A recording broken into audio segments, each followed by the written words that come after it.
I think for those of our friends who fear trade or are skeptical of its ability to really help lift people out of poverty, one, and I hope this isn't pejorative, I would commend to you to go to OECD's website and look at this study we've recently done called Eyesight, particularly because it was done in concert with the International Labor Organization and the WTO and others.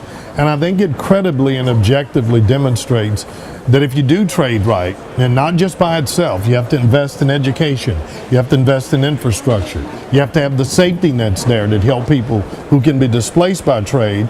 But I think it fairly credentials the fact that over the last 30 years, trade is a powerful tool to lift people out of poverty, to create jobs, and to create sustainable economies.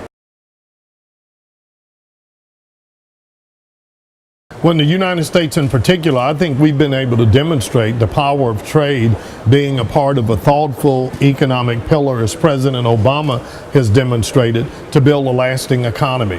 For example, our president gave us a challenge to double U.S. exports over 2 years around a simple premise that America needed to save more and sell more of what we make around the world, with the knowledge that every $1 billion in our exports can create almost 5,000 jobs. The good news, we've seen that work magnificently over the last 24 months, and more importantly, across all of our sectors. Manufacturing activity is up.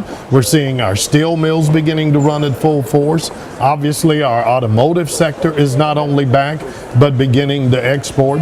But we see it with small businesses. We see it in services, and we're seeing it explosively in our agricultural exports, which continue to lead and help the world meet the challenge of food security and feeding these billions of new consumers that are coming of age.